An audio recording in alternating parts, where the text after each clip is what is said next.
never overestimate the intelligence of your audience. Does that make sense to you? I over and under, I mean, that isn't that part of, that's part of the, that pivot too. Yeah. But, I guess it also determines which kind of art we're making too. Sure. So if you're trying to make some complicated, can only be deciphered by the most highly intelligent people in rapid fire, that's fine. You can make that kind of art. You can write that kind of song. But if you're trying to write a song that's impactful to the general audience, to pretty much the general public, all of us, and Kevin writes a song and he drops the lyrics in front of me and I read them and I don't really know what the heck he's talking about. And he's like, why don't you understand? I said it in plain English. I said it right there. Well, we don't necessarily know what you meant. So right. as you're writing your lyrics, imagine your audience being a 10-year-old kid. Do they understand what you're talking about? Do you care if a 10-year-old understands? I know Taylor Swift does, and her sales have been pretty good. And in the same sense, if I'm writing for a commercial or if I'm writing, I did a lot of modern rock. I did a lot of various genres. Regardless, the audience is kind of the same in the sense that there's a whole lot of people from different places, different depths of understanding of various subjects. When they push play and they only get one pass, if we overestimate their ability to interpret what we're trying to say, they miss the messaging most of the time.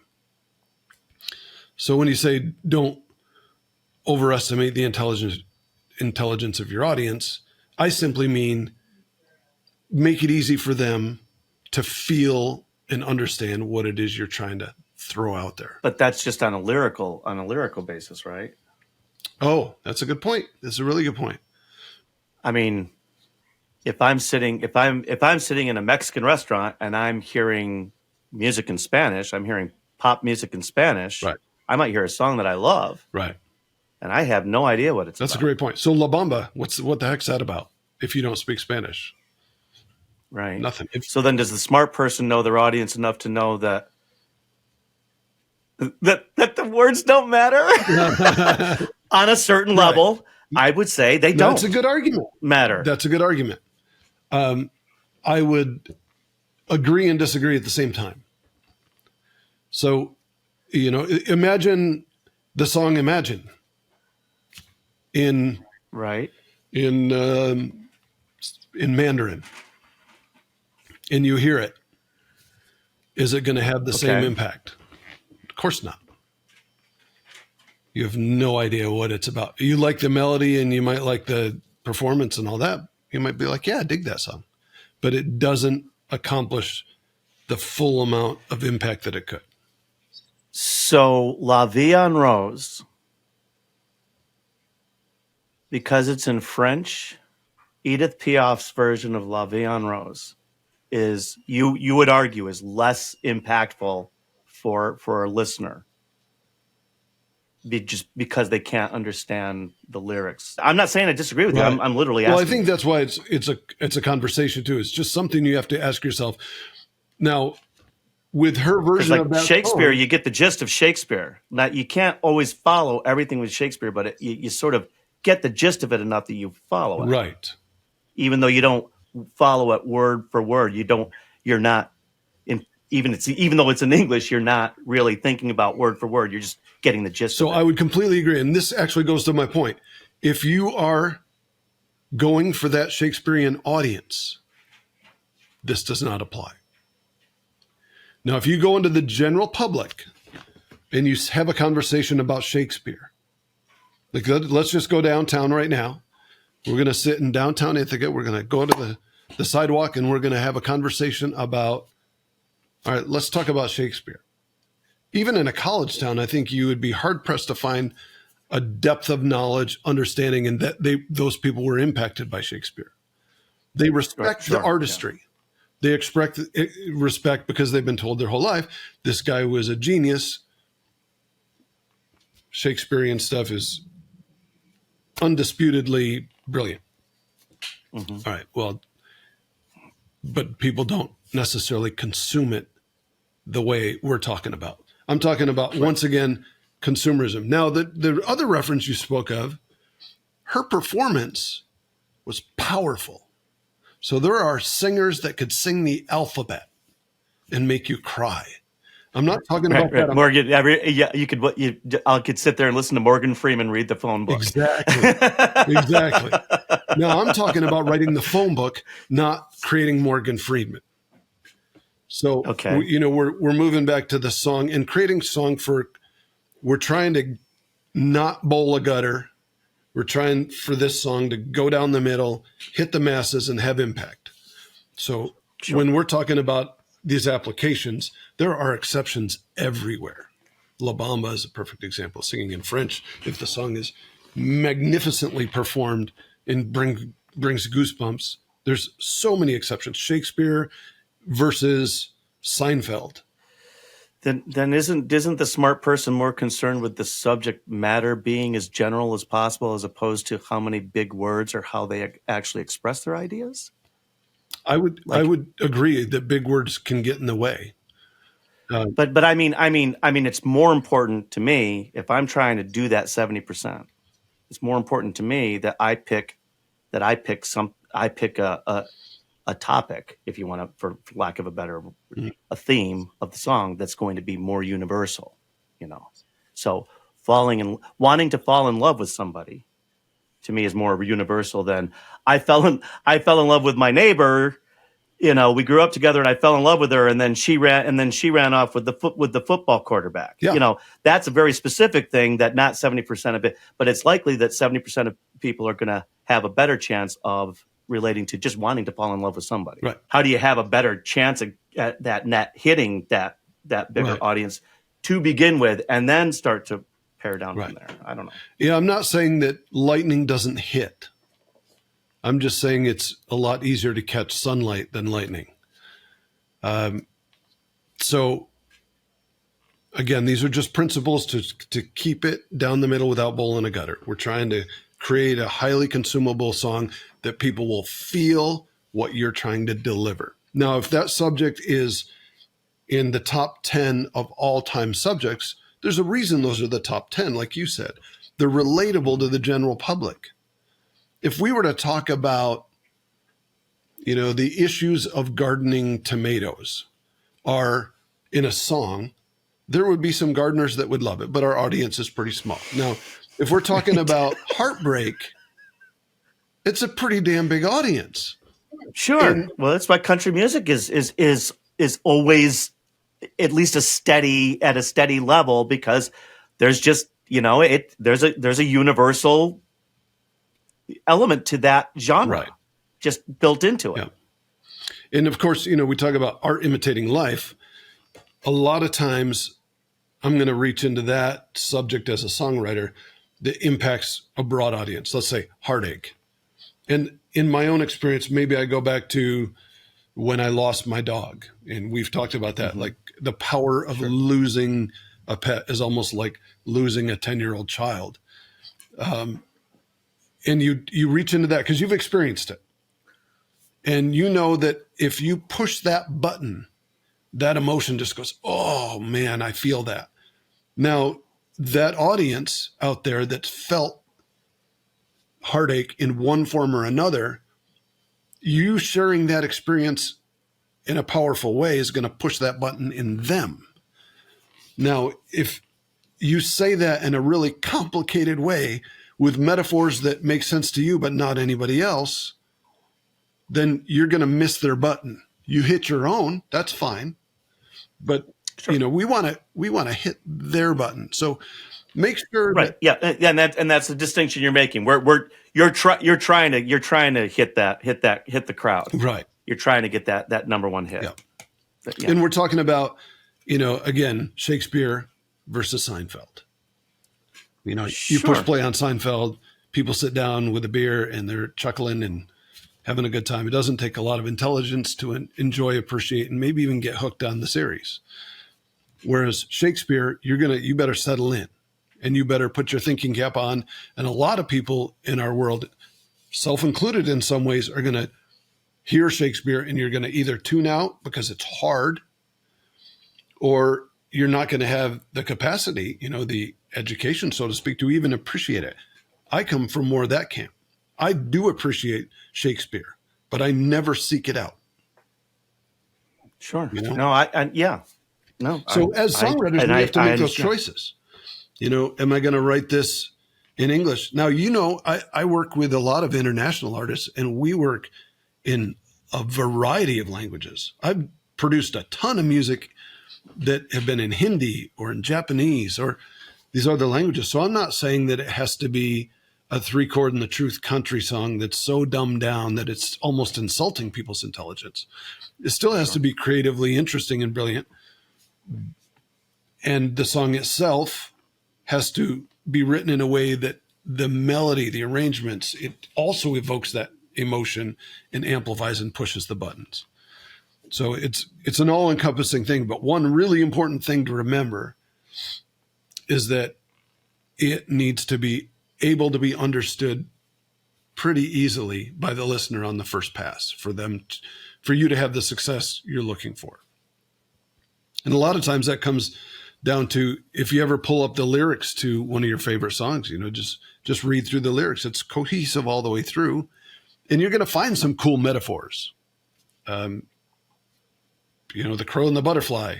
There's very many lyrics that are deep, but they're easily discernible when you listen through and you feel it and you understand where they're coming from, rather than having to ask a lot of questions as you go. Wait, I'm not sure what that meant. I think you meant this, but you didn't? You meant that. A lot of writers will also say, I write songs. I want people to be able to take it any way that they do, have them experience their own thing from the song. That's great. But I think you still need to point them in a solid direction. So if they misinterpret the song a little bit and it's more impactful to them that way, that's fine. But they at least have to be able to stay cohesive throughout the song. If you do that highbrow approach to it, you've got a crowd that wants to do shots and you're giving them port to sip. And it's just, and the crowd that wants port, they want port and they love your port, but you're not going to have any DJ spinning your port. Right. Reminds me of something that I saw just recently with Dave Grohl. He's sitting there and he's playing through and he's talking to a friend of his who's interviewing him. And the guy says, all of your songs are #1 hits. And he's like, yeah, that's because the deep stuff doesn't pay for the mansions. That's right. That's right. And it was like, and there's Dave Grohl, answering that big art versus commerce question in 6 words or less. I mean, the man of few words, but he nailed it. And that doesn't mean you can't be brilliant and artistic within that. It's like Rick Rubin, for example. One of his writing techniques when he's working with somebody is they'll be scatting through a song. Like I write that way quite often, and I'll scat through a song, and all of a sudden a vowel feels good or a word feels good in a certain thing, and then you go, okay, this line and that line, and you end up with a half a dozen dots. And then you have to connect the dots. You go, all right, now how do I make a story out of that that's cohesive? Because a lot of songwriters early on, they're like, oh, I love that line. It's very visual and it's got a lot of descriptors in it. And it was pretty artsy of me and they're proud of themselves. That's a great line. And this is a great line. Those two lines don't connect at all. And a young writer will not connect them. And they'll just be like, ooh, it just kind of felt good to sing this and it sounds good. And at the end, again, the writer knows what the heck they're talking about, I guess, and they're happy, but the listener didn't get, maybe they got a great melody, a great performance and all that, but they didn't get a lyrical impact that they should have. It was telling a story that didn't connect. 1 second you're here, 1 second you're there, 1 second, different subjects in different places, and your listener just kind of tunes out. Well, and that falls into what we talk about, the idea of how today more people can do all of this, but I believe only the same number of people can do it really well. Right. Just because more people are doing it doesn't mean I think the competition is really I just think there's a lot more static out there for people to weed through. approaching your story of your song, yeah, if you like how something sounds, that would be easy. If you didn't have to rhyme, that would be easy. If you didn't have to do a lot of things, that would be easy, and then everybody else could do it. Well, just because everybody knows that you can do that and they try to do it, like you said, you sing great, but your stuff's disjointed. So if people are listening to your song Right. or content, they can't follow it. Right. Yeah, it doesn't make any sense. But that's part of the chaff from the wheat. That's part of what makes a good lyricist, a good storyteller, is being able to put a cohesive story together and figure out a way that you can take this vowel and that idea and this thing, and can you put it together? Right. Well, like you said, Morgan Freeman can read the phone book and it seems compelling. Now, if you're writing the phone book, imagine Morgan Freeman now is reading a powerful 3.5 minute message. Oof, you just took something already just cool by nature, the performance, and you attached it to an amazing, powerful piece of art. Now, Right. that stupid piece of art could be a pop song that's baby, baby, baby. Oh, great song. Great song. A lot of writers on that song, by the way. It took a lot of writers. And I know you're not being sarcastic. No, there's a lot of writers on that, and they all made money. They're still making money, and that's the beautiful part of it. So the point is, we are trying to be better and better and better at songwriting. For our own purpose, of course, we want to be successful, but it's really all about the audience. If we don't write for that audience, we fail. Mm-hmm. Now, on a separate note, I'm going to say you have to practice and practice and practice, and you have to study all these tips. And some will work for you and some won't. That's the beauty of being a songwriter, is everything I'm saying might not even work for you, and you might have a fabulous career as a songwriter. And Sure, you might absolutely. prove me wrong on everything I'm telling you. And I hope you do. That's beautiful. If that's the route you go, I hope you have the greatest success of all. And he means that too. Yeah. He means that as a side I note. really do. No, I was clarifying. Yeah. You continue. So you probably know the number off the top of your head. How many hours of doing something before you become an expert? What is it? Is it 10,000? Yeah, I think that's it. Is that 10,000 hours. Yeah, it's five years full time. Yeah. So I've been doing this my entire career. I've been writing songs since I bumped into you in my teens. I still am trying to write a better song. I'm just like, sure, every day, you're just like, how do I do this better? Why am I not better? And you just keep working through. That being said, now if we do the math, it's going to be some insane number of hours that I've been working on songs throughout my career. Stephen Allen Davis picked up a guitar, 17 years old, figured out a few chords. He was living near Nashville, writes his first song with a notebook and a guitar. And his uncle goes, I want you to go meet a friend of mine down in Nashville and just go into his office and play this song for him. Goes into the office, plays the song for him. The guy's like, thinks about it for a minute, change up a couple of things. He's like, you wrote that? And he's like, yeah, I wrote that. And he's like, hold on a second. Can you do that again? Yep. Makes a call, takes the phone, sets it on the desk. Do that again. Plays the song again. I love stories like this. It's the first song.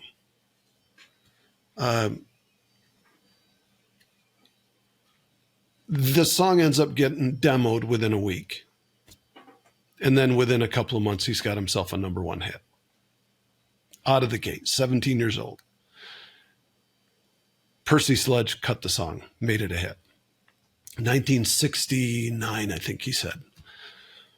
And then from then on, now he's 17. He's never had a job since. Again, he passed away about a year ago. But the stories he would tell me, he's like, man, I never had a job. When I was 17, I had a job. I was pumping gas. And then that first royalty check came in. My dad told me exactly not what to do with that check. And I went and did it. And I bought myself a Corvette. And he's like, the rest of my life, I made that same kind of bad decision every time that money came in. But his entire life, he lived in beautiful places, experienced a beautiful life, all off of songwriting. He was never a number one artist, but he was constantly a number one songwriter. God, what a life, you know, to just have that kind of freedom and do what actors do, what A-list actors do. You know, they well, back in the day, they would call it one for them and one for me. You know, they'd go and they'd fulfill their contract with the studio, and they'd do the fluff thing that pays the bills, you know, the bubblegum stuff, basically. And then some of these actors, you'd see them doing independent movies for $75 a day for the art of it. Exactly. And those actors you tend to like even better in the movies when they're being movie stars, because there's something genuine about them that you've at least seen in something else. Right. And, you know, a testament to that, too, is like even Chris Stapleton. Chris Stapleton is most loved right now because he's a raw, emotional artist that's back to the roots of real country, right? That's real country. That's like Hank kind of genuine twang, yeah. Right? He's getting that. People love him because he's not the pop crap that they're hearing on the radio every day. That ain't country. It's hip hop now. Yeah. God, but guess what? Guess how Chris Stapleton got his start? He wrote all those pop songs. He wrote all those hits for all those guys before he even had his first record. So the very thing they love him for not being is the thing that gave him his start. So he became a hit songwriter to the masses, and then he, you know, at the same time gets to do his own thing and be himself. So this is my point. The life, and that is for the artist. That is the life. If you can separate that, and you can do the commerce for the sake of commerce, and just not even hear any of the criticism because it's just a job. It's just do this, do this, do this, do this. But at the same time, and then you can separate the art. I firmly believe if everybody could write a hit song, there'd be nothing special about a hit song. Chris Stapleton was writing hip hop, pop, like bubblegum pop in some cases, songs.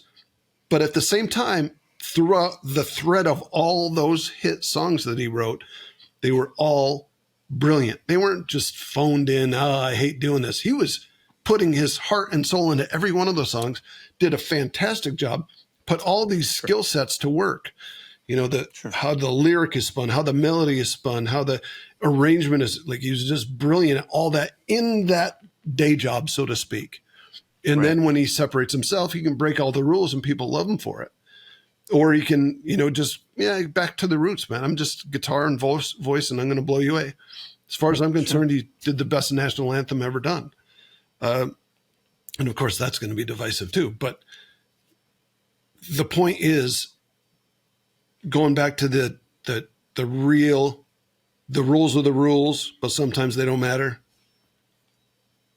10,000 hours of studying songwriting versus a 17-year-old kid picking up a guitar and writing a hit song the first time he writes a song. It happens. Sure. It happens. Yep. And he didn't study YouTube videos. There were none. He didn't study underneath somebody. He just wrote a great freaking song and had a natural skill. And then after that, he figured out what bought that Corvette specifically in that song. Why did that song strike a chord? Why did that? And then he learned a repeatable process, and he just kept writing hit song after hit song after hit song. And he failed for every hit song he's got. He's probably got 500 songs that went in the dumpster or got rejected or ignored. Sure. I wrote a few with him during the exercises of my early writing career that still haven't been placed anywhere, and they probably never will be. It's just something you just do, and you keep exercising those muscles until you die.